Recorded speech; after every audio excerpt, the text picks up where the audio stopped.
Tie, kam šādas un citas lietas nav pie sirds, šobrīd jau vairāk neklusē, bet sāk savu neapmierinātību paust atklāti.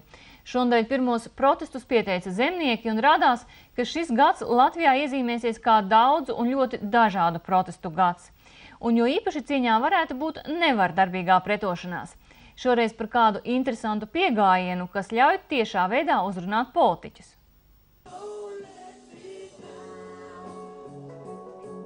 No rītiem viņš Radio SVH studijā ir Pants Kleksis, vakaros Māris Zanders. Pārējā laikā žurnālists visnotaļ nopietnos medijos jau gadus 10. Viņš ir izdarījis to, par ko dažādos gaitiņos internetā un uz ielas runā jau vismaz nedēļu. Pieteicis nevardarbīgu, bet pamanāmu karu valdošajai elitei. Skanējis nenormāli patētiski, bet es vienkārši uzskatu, ka es esmu tiešām viens no cilvēkiem šajā valstī, kurām vienkārši ir varbūt iespējas izteikties vairāk, un kurām vienkārši pieriebies tāpatās kā ļoti daudziem cilvēkiem. Radio ēterā izskanējušas vismaz 9 ciparu kombinācijas un virkne pastaigu maršrutu ar adresēm.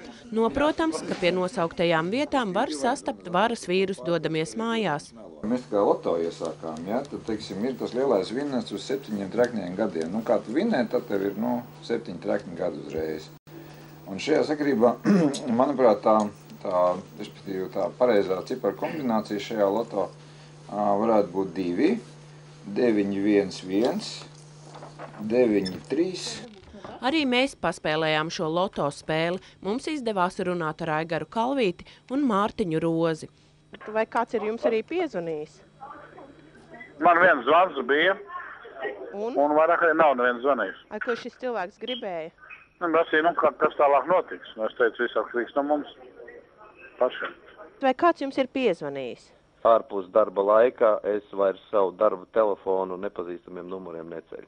Es esmu piefiksējis telefonu numurus, no kuriem pienāk vairāk kā 10 zvani. Protams, ka viņi tiek ignorēti. Pārējo ciparu kombināciju izspēlēšana nebija tik veiksmīga. Adresāts pašreiz nav sasniedzams. Valdība, deputāti ir dzīvi cilvēki. Ja viņi kaut kā nesaprot, kas te notiekās, ja viņi nespēja iekļauties mūsu kaut kā kopīgajā vispār situācijā, bet nolēst viņus uz zemes caur to, ka viņiem pašiem pierādīt, ka viņi ir sasniedzami. Zandera aicinājumi ir guvuši negaidītu popularitāti, un TVNet portālā, kur atšifrēti radio ieraksti, katram no tiem komentāru skaits pārsniedz 5000. Vismaz viens nebaidās skaļi atbalstīt tautas intereses. Sargi sevi, ēd krietni daudz un turpina iesākto atmaskojošo rakstu sēriju. Zanderu par prezidentu. Var arī iet uz Centrālās vēlēšanas komisijas mājaslapu. Deputātu kandidātu dzīves gājumos arī daudz ko vērtīgi var atrast. Nothing special. Paldies Zanderam. Šo info vajadzētu kā tiešāk nodot valdības piesmietajiem lauksaimniekiem. Nezinu, vai viņi lasa TVNet. Ja piefiksējas kādu politiķu pārkāpumu, nofotografē, nofilmē, liec internetā. Raksti sūdzību valsts kontrolei, prokuratūrai. Neklusē. Ir labi, mērķis ir un darbība piedāvāta. Palasīja komentārus, tauta nav gatava. Ja kāds nāk ar reālām idejām, visi bāž galvu smiltīs. Ja tik tiešām nepieciešama kaut kāda organizatoriska palīdzība, tad būšu lepns palīdzēt. Zander, tu nes cerību. Ceru, ka tevi neapklusinās un neievilks kādā sūdīgā partijā. Reālāk ir ticēt Ziemassvētku vecītim, nekā tam, ka ir iespējams lūzums valdošās bandas attieksmē pret Latviju. Šie cilvēki pat nevēlas kaut ko mainīt savā attieksmē. Es pat nezinu, ko reāli var darīt. Ubaga stacijas laukumā, lai iežēlinātu ļautiņus, ņem līdzi suni vai bērnu.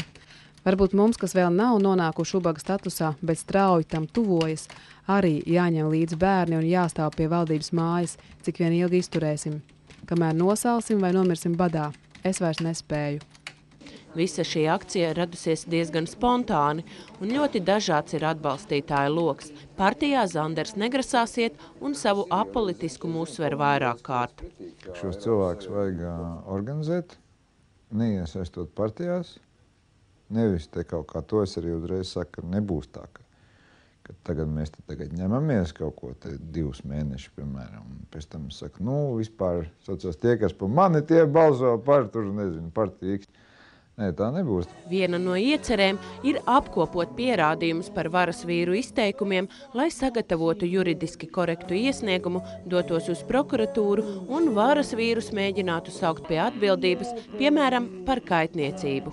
Nākamā reize, ka kāds kāp tribīnē vai iet televīzijā un, teiksim, stāst kaut kādu, ir sagatavojies stāstīt kaut kādas blēņas, viņš vienkārši zina, ka viņam par to, ka viņš ir melojis, ja? Ka viņš ir melojis cilvēkiem, vai nav pildījis, viņam vienalga, vai nu viņu satiks kaut kur tuvu pie mājas, vai viņu sazvanīs, vai kaut kā citādāk, respektīvi, ka viņš būs personīgi, kā lai saka, ietekmēts no tā.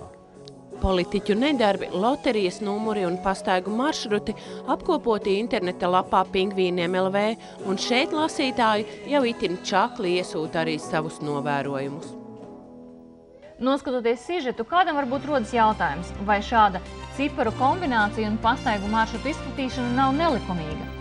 Datu valsts inspekcijā mums atbildēja, nē, nav. Tādā formā un veidā, kā to līdz šim ir darījis Zanders, pārkāpums neesot saskatāms. Uz tādas nostas šoreiz arī beigsim, bet nākamā nedēļa tā nesīs jaunu zemnieku protestus, notiks cīņa par Latvijas radio izdzīvošanu, uzzināsim, vai Godmanis plāno turpināt valdības vadīšanu. Par to, kas būs noticis, tad arī runāsim pēc nedēļas. Skatieties mūs un domājiet līdzi!